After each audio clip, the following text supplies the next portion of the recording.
दोस्तों, इस समय हमारे साथ जो व्यक्तित्व मंच पर विराजमान हैं, वो यहाँ आप जितने भी लोग बैठे हैं और आप जैसे जितने भी साथी हैं, किसान हैं, वैज्ञानिक हैं, जो एक्सपोर्ट कर रहे हैं, जो न सिर्फ आम बल्कि कृषि उत्पादन से किसी भी रूप में उससे जुड़े हुए हैं, उसके उत्थान की, विकास की सारी जिम्मेदारी आपके ऊपर है और आपकी उपस्थिति बहुत महत्वपूर्ण है। धन्यवाद सर आपका इस आयोजन को सफल बनाने के लिए और अपने बहुत ही बिजी शेड्यूल से समय निकालने के लिए, यहाँ आने के लिए आपको काफ़ी इंतज़ार हमने करवा दिया।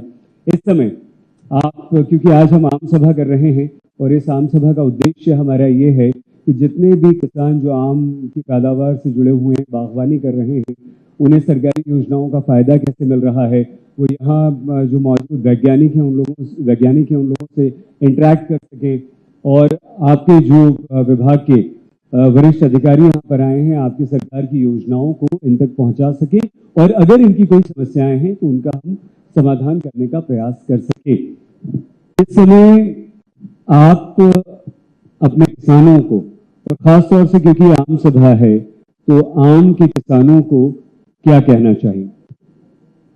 धन्यवाद। आप सबको मेरा नमस्कार। आम के बारे में जो मैं यहाँ देख रहा हूँ, काफ़ी विशेषज्ञ लोग बैठे हुए हैं।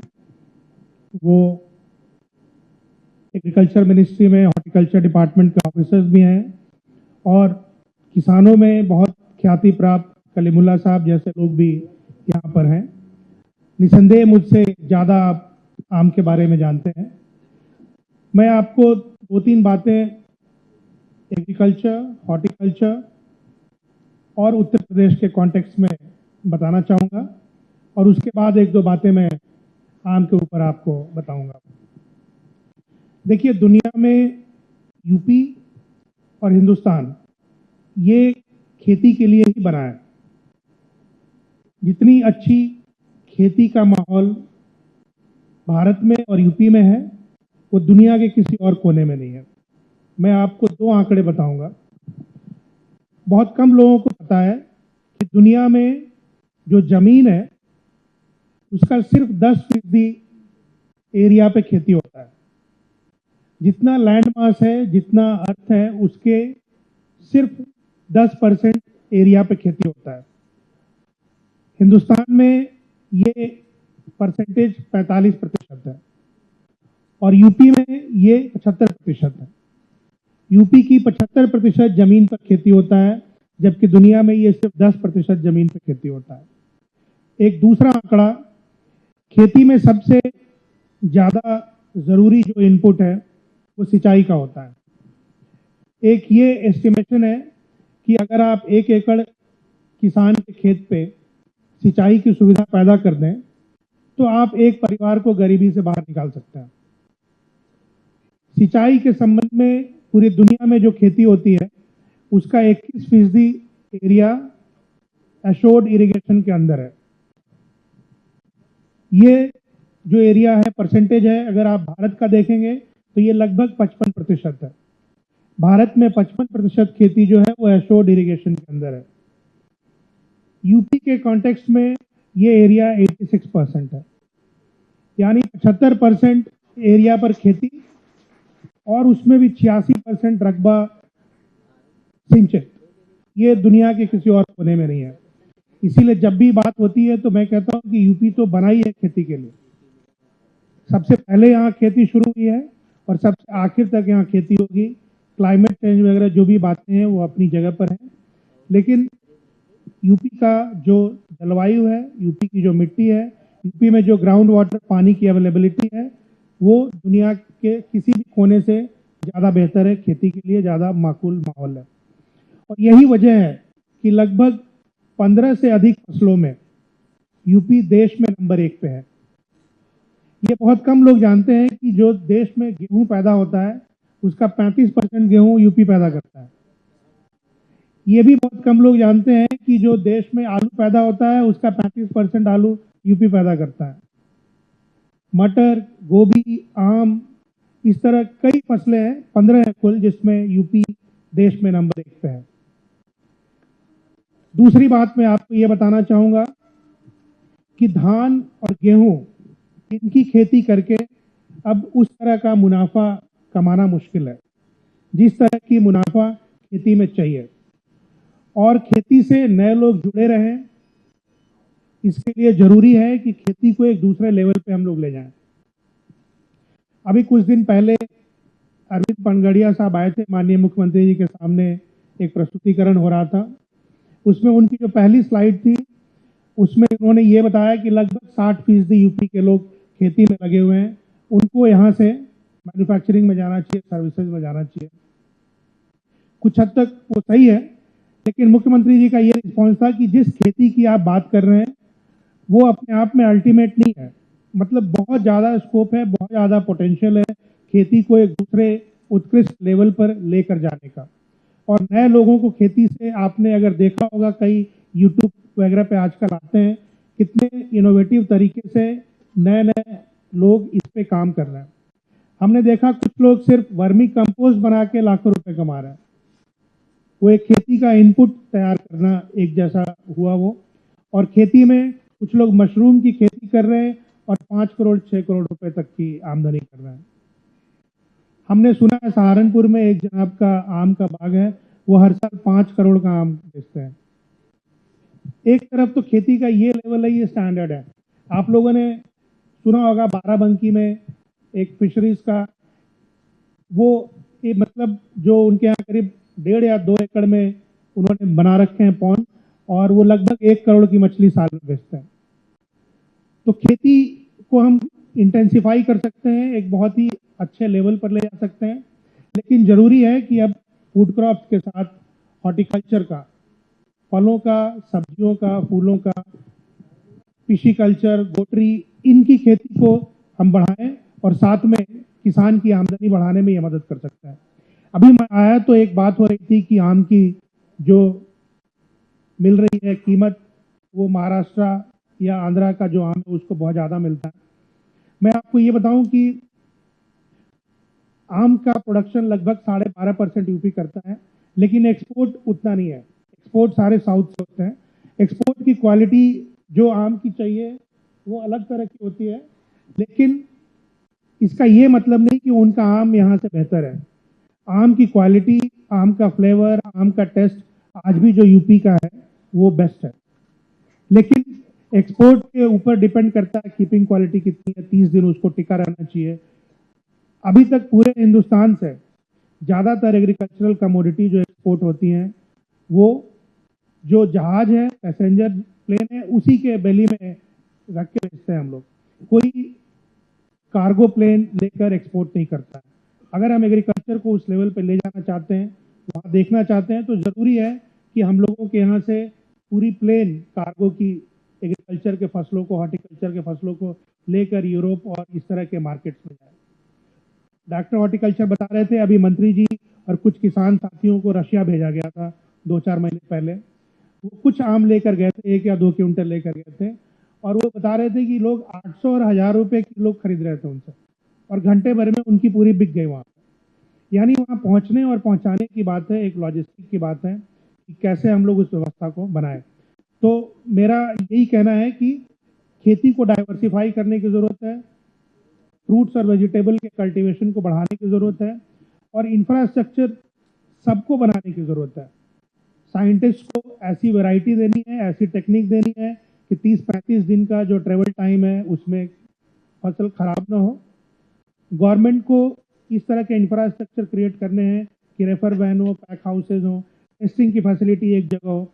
इसी क्रम में मैं आपके माध्यम से सभी लोगों को बताना चाहूँगा कि जेवर इंटरनेशनल एयरपोर्ट सितंबर से शुरू होने वाला है, सितंबर 24 से उसकी कॉमर्शियल फ्लाइट शुरू होगी, और वहाँ पर एक इंडिपेंडेंट डेडिकेटेड ये बनाया जा रहा है कार्गो हब, सिर्फ एग्रीकल्चरल कमोडिटीज़ के लिए। और वहाँ पे 25 एकड़ ज़मीन हम लोग लेने की कोशिश कर रहे हैं यमुना अथॉरिटी से, और उसमें एक टेस्टिंग की फैसिलिटी क्रिएट की जा रही है क्योंकि हर देश में एक्सपोर्ट के लिए अलग अलग तरह के टेस्ट और ट्रीटमेंट की जरूरत होती है। तो एक ऐसा सेंटर बनाने का कोशिश किया जा रहा है कि वहाँ पे हर तरह का ट्रीटमेंट हो और हर तरह का टेस्टिंग हो। जैसे कहीं पे हॉट वाटर वेपर ट्रीटमेंट ढूंढते हैं लोग, कहीं पे गामा रेडिएशन की जरूरत होती है, तो उस तरह की सारी तरह की ट्रीटमेंट की फैसिलिटी और टेस्टिंग की फैसिलिटी हो। ट्रेडर से लोग अपना फसल लेकर गए, वहाँ पे टेस्ट हुआ, पैकेज हुआ और वहाँ से फिर सीधा कार्गो प्लेन के माध्यम से एक्सपोर्ट हो जाए। इस लेवल पे हम लोगों को खेती को ले जाने की जरूरत है, क्योंकि मेरा अपना मानना है कि उत्तर प्रदेश ही सिर्फ अपने आप में बहुत पर्याप्त क्षमता रखता है कि अपने फूड सिक्योरिटी के साथ साथ कई देश के लोगों को और भी हम लोग सप्लाई कर सकते हैं, फूड ग्रेन्स भी और फ्रूट्स एंड वेजिटेबल्स भी। Thank you. आम की क्या स्थिति से वो स्पेसिफिकली हम आप इसलिए समझना चाहते हैं क्योंकि यहाँ आज सब आम के किसान और उससे जुड़े लोग बैठे हैं। आम का यूपी में लगभग 7 लाख हेक्टेयर एरिया पे खेती होती है, और अभी जो नया डेवलपमेंट इसमें हो रहा है वो ये कि कुछ कंपनियों के साथ मिलके और डेंस प्लांटेशन की बात हो रही है, क्योंकि ये जो 7 लाख हेक्टेयर हमने बताया, ये इसमें 70 साल, 80 साल, 50 साल, 40 साल इस तरह के पुराने पेड़ भी आपको मिलेंगे। तो ये कोशिश की जा रही है कि डेंस प्लांटेशन नए किसानों के साथ टेकअप किया जाए। इसमें कोक और इस तरह की कंपनियां हैं जो साथ में मिलकर काम कर रही हैं। दूसरा ये है कि जो माइक्रो इरिगेशन है, ड्रिप और स्प्रिंकलर का सिस्टम है, वो हम लोग कोशिश कर रहे हैं कि सभी ऑर्चर्ड्स में हॉर्टिकल्चर के जितने क्रॉप्स हैं उनके साथ उनकी स्ट्रॉन्ग और अच्छी डॉपटेलिंग हो। और अंत में फूड प्रोसेसिंग पॉलिसी जो इस बार सरकार ने बनाई है, देखिए अभी यूपी में और इंडिया में फूड प्रोसेसिंग का जो लेवल है वो 6% है। ये अच्छी बात भी है, बुरी बात भी है। शायद यहाँ पे आवश्यकता नहीं पड़ती, लोग रोज सुबह शाम खाना बना सकते हैं उस स्थिति में, इसीलिए प्रोसेस फूड की उतनी ज्यादा सेल नहीं है, बट सिर्फ 6% है। एक्सपोर्ट में फूड प्रोसेसिंग का फायदा नहीं मिलेगा सर हमें? नहीं, एक्सपोर्ट में भी मिलेगा। अगर आप फूड प्रोसेस करते हैं, फूड प्रोसेसिंग के कई पार्ट होते हैं। जैसे वेजिटेबल के केस में अगर आप क्विक फ्रीज करते हैं मटर वगैरह का, तो आप उसको साल भर एक्सपोर्ट कर सकते हैं। और अभी मैं आपको बताने जा रहा था कि फूड प्रोसेसिंग की पॉलिसी में इस बार काफी अच्छा इंसेंटिव है जो 5 करोड़ से लेकर 10 करोड़ तक है। और उसमें कोल्ड चेन वगैरह का इसीलिए रखा गया है कि आप जब पैदा होता है उस समय खरीद के उसको प्रोसेस कर लें, स्टोर कर लें और फिर उसको आप साल भर यहाँ के बाजार में बेचें या एक्सपोर्ट करें। देखिए एक्सपोर्ट हॉर्टिकल्चर में भी पॉसिबल संभव है सर? हाँ बिल्कुल बिल्कुल। मैं आपको ये कहना चाह रहा था कि एक्सपोर्ट कुछ हद तक फॉरेन एक्सचेंज अर्न करने के लिए, किसानों की आमदनी को बढ़ाने के लिए जरूरी है, लेकिन हिंदुस्तान और यूपी अपने आप में भी एक बहुत बड़ा मार्केट है। और जब हम इस तरह की बात करते हैं कि 200, 250, 400 रुपए किलो मिलना चाहिए आम या उसकी दाम मिलने चाहिए, तो फिर हमें एक ये भी ख्याल रखना चाहिए कि हमारे अपने ऐसे कंज्यूमर भी हैं जो 40 रुपए, 50 रुपए, 30 रुपए आम उनके लिए चाहिए, तभी वो उनके रीच में रहेगा। ऐसा हम नहीं सोच सकते, ऐसा हम नहीं कर सकते कि सारे फसलों की कीमत ऐसी जगह पहुंचा दें कि आम लोगों की पहुंच के बाहर हो जाए वो। फिर ये आम लोगों के लिए तो होना ही चाहिए। इसीलिए जो खास लोग हैं जिनके पास इस तरह का सामर्थ्य है, जो एक्सपोर्ट को कर सकते हैं, बढ़ा सकते हैं, उनके लिए ये अच्छी चीज़ है। बट अपना जो मार्केट है उसके हिसाब से भी हम लोगों को काम करना चाहिए। सर हमने इस कार्यक्रम को करने से पहले जब आपने इसकी अनुमति दी तो उससे पहले हमारे किसान तक के माध्यम से लोगों की राय भी पूछी, जाना भी उनसे, और खासतौर से आम के जो उत्पादक हैं उन लोगों से बहुत सारे इस तरह के प्रश्न आए, बहुत सारे इस तरह की जिज्ञासाएं आई कि साहब हमारा जो उत्पादन है वो तो बरसों से उतना ही है, कम ही हो रहा है, बढ़ नहीं रहा, और हमें दाम पहले मिलते थे उससे भी कम हो गए। तो कई बार ऐसा होता है कि जो लागत है वो भी नहीं निकल पाती और हमें फसल खराब ना हो वो कम दाम पे बेचनी पड़ती है, नुकसान हो जाता है। कोई इसका आपके पास समाधान है? देखिए ऐसा है कि पैदावार पुराने बागों की कम हो रही है, वो कारण आपको डायरेक्टर साहब ने बताया और उसका उपाय भी बताया। जैसे कह रहे थे कि 6 टन यानी 60 क्विंटल, 50 क्विंटल हो रहा है, जबकि जो देश का एवरेज है वो लगभग 150 क्विंटल यानी 15 टन का है पर हेक्टेयर। तो जो ये ईल्ड हमारा इतना कम हो गया है उसको तो हमें ले जाना है ऊपर, उसका और कोई विकल्प नहीं है। और उसका तरीका आपने बताया कि ट्रेनिंग करनी है, प्रूनिंग करनी है, नए प्लांटेशन करने हैं। तो प्रोडक्शन तो हम लोगों को ले ही जाना है। अगर आप एक पर्टिकुलर लेवल के नीचे प्रोड्यूस करते हैं तो आप कुछ भी करिए, वो घाटे में ही रहेंगे आप। तो प्रोडक्शन का लेवल तो एक बढ़ाना ही है हम लोग को। उसके लिए ज़रूरी है कि प्रोडक्टिविटी पर हेक्टेयर बढ़े और उसके लिए जो भी उपाय हैं वो किए जाएँ। लेकिन मेरा जो अनुभव है दाम कम होने का, तो शायद ही कोई एग्रीकल्चरल कमोडिटी कोई यहाँ बता सकता है जिसका दाम पिछले 8-10 या 20 सालों में कम हुआ है। वो बढ़ ही रहा है, चाहे वो गेहूं हो या कोई भी फसल हो। हमने तो आम की कीमत बढ़ते हुए ही देखी है।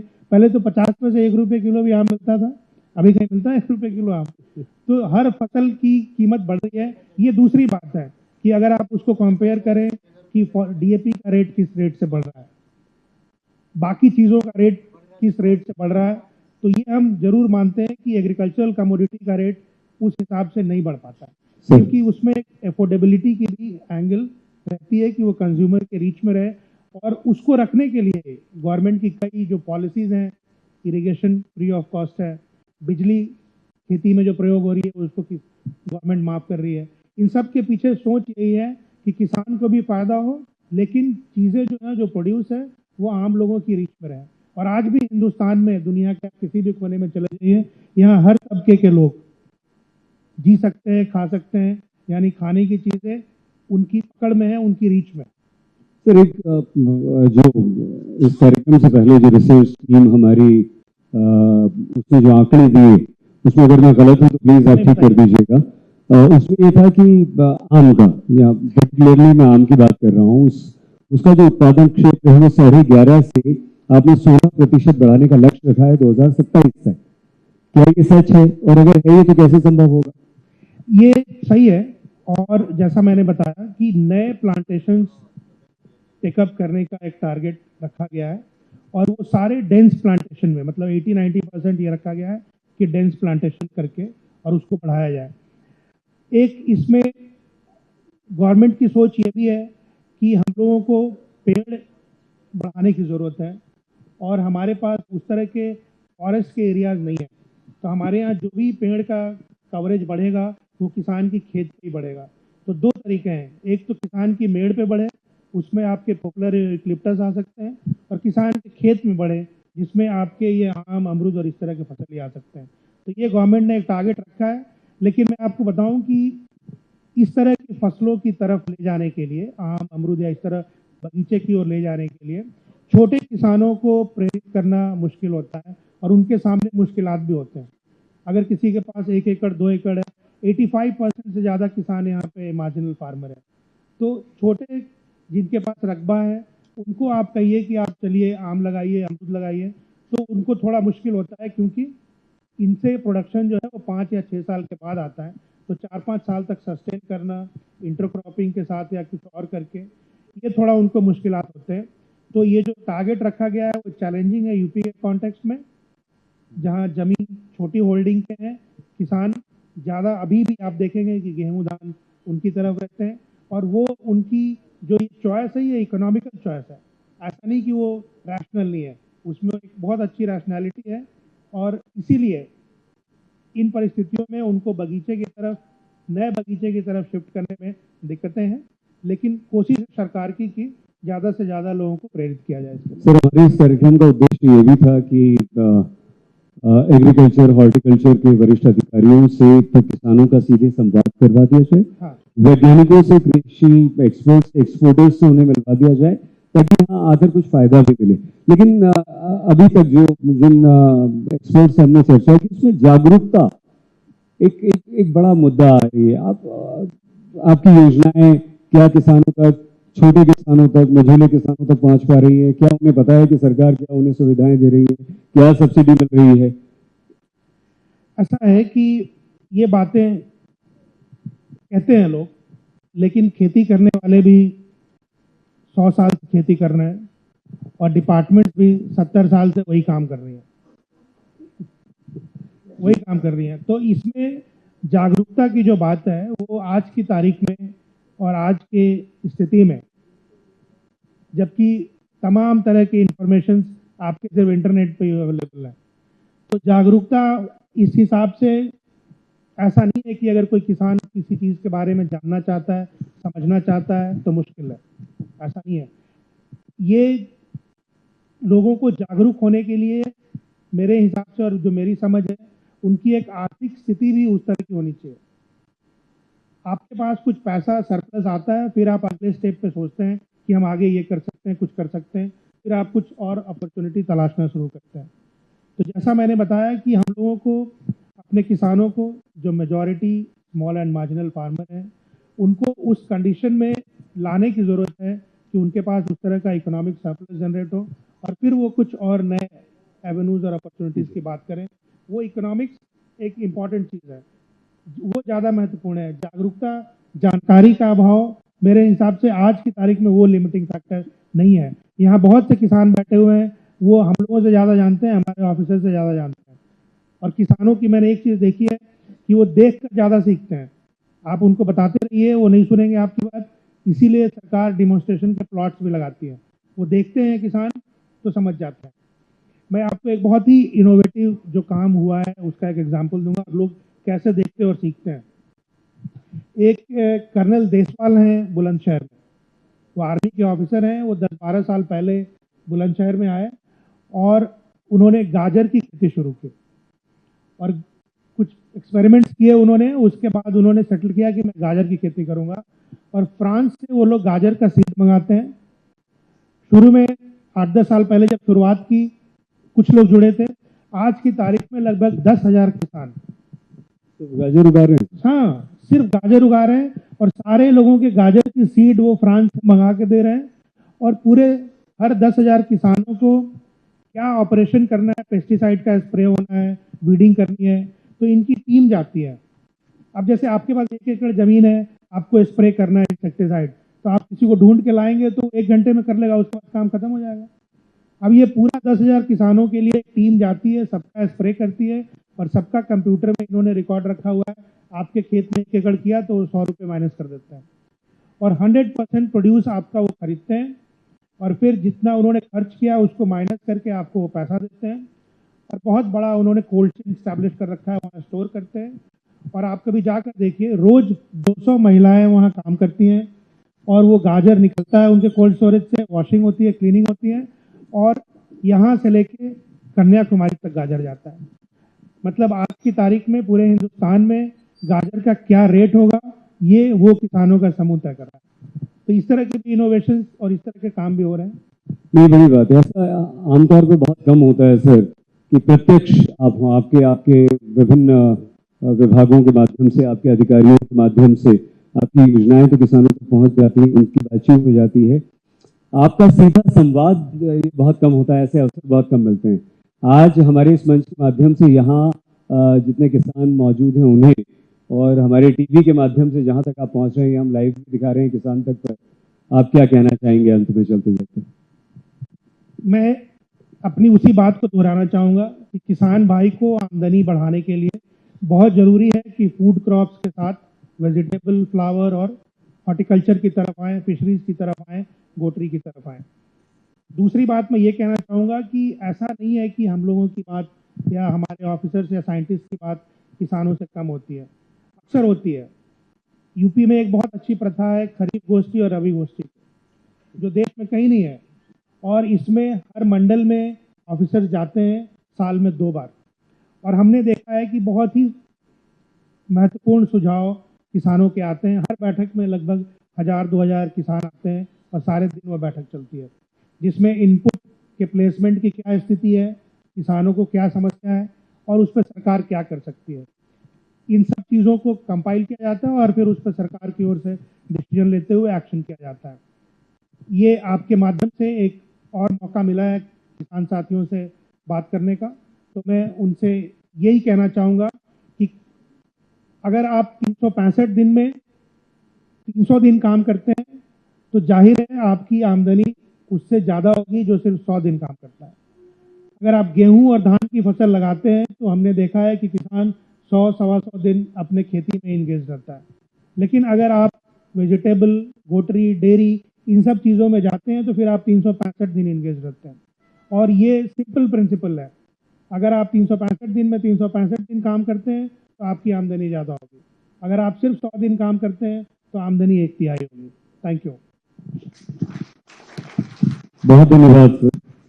आज तक और किसान आज तक के इस मंच पर आप आए, आपके सहयोग से हम ये कार्यक्रम आज कर पाए हैं। आपके विभिन्न विभागों के वरिष्ठ अधिकारी यहाँ पर मौजूद हैं, उसके लिए धन्यवाद। वैज्ञानिक आए हैं, एक्सपर्ट्स आए हैं, उसके लिए धन्यवाद। और किसान आपके माध्यम से सब यहाँ आए, बहुत धन्यवाद।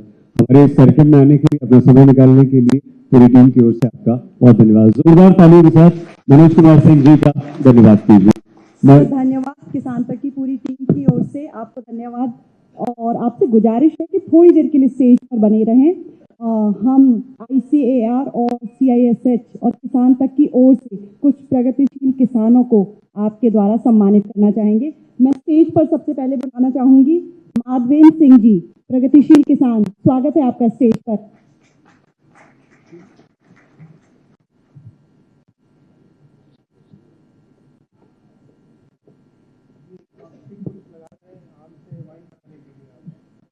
लेकिन इनकी एक समस्या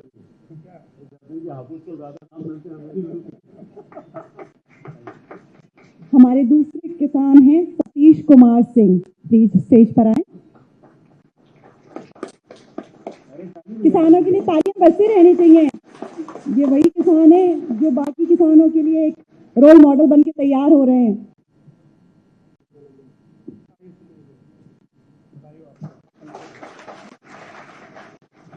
अब मैं स्टेज पे बुलाना चाहूंगी दयाशंकर सिंह जी को। तो स्वागत है आपका।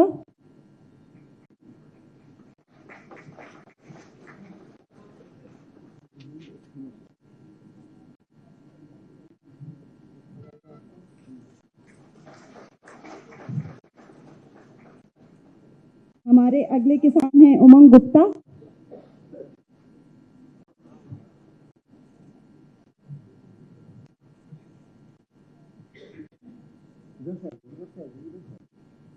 स्वागत है आपका किसान तक पर।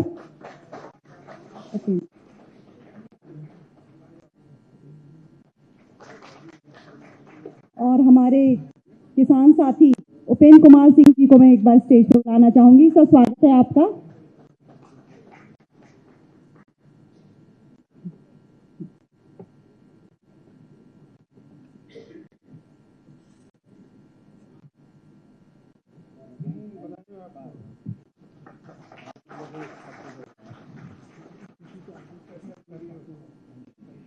सर आपका तहे दिल से शुक्रिया है। आपकी प्रेजेंस ने हमारी आम सभा को खास बना दिया। और आप थोड़ी देर और स्टेज पे बने रहें। मैं शैलेश चतुर्वेदी सर को स्टेज पे इनवाइट करना चाहूंगी। हमारी ओर से एक औपचारिक भेंट तुलसी का पौधा हम आपको गिफ्ट करना चाहेंगे।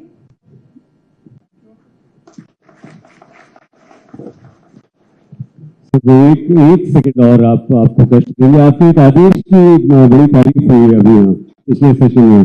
क्या आदेश था साहब को? क्या था पेड़ काटने वाला? हाँ वो थोड़ा सा बता दीजिए। ये आपने सुना कि फसल की पैदावार जो है लगभग 1/3 हो गई है। तो उसका एक बड़ा कारण है कि जो बगीचे हैं वो 40 साल 50 साल पुराने हैं। तो उसको रिजुविनेट करने के लिए कुछ टेक्निक्स होती हैं। और CISH यहाँ पे है और डॉक्टर साहब यहाँ पे हैं। बगल में आपके VC कानपुर एग्रीकल्चर यूनिवर्सिटी हैं जो DDJ हॉर्टिकल्चर हैं।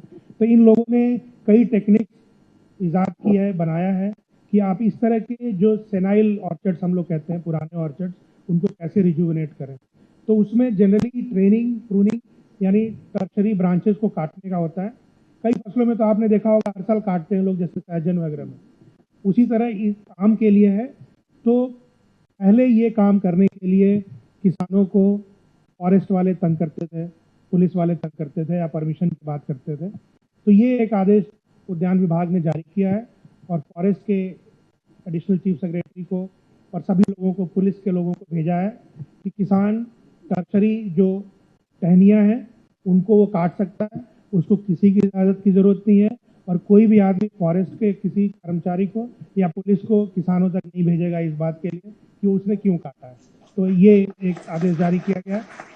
और क्योंकि एक ये भी डर रहता है कि लोग जड़ से ही काट देते हैं, क्योंकि जैसा आम अब उतना ज़्यादा अगर उनको पैदावार नहीं दे रहा है और ज़मीन अगर शहर के नज़दीक है तो बिल्डर्स की भी आंख रहती है कि वो कैसे ज़मीन पे कर ले, उसको ले लें, खरीद लें, अच्छी कीमत में खरीद लें, ये भी कोशिश होती है। अगर ये वीडियो आपको पसंद आया है तो इसे लाइक जरूर करें। अगर चैनल अभी तक सब्सक्राइब नहीं किया है तो कर लें और नोटिफिकेशन पाने के लिए बेल आइकन भी दबा दें।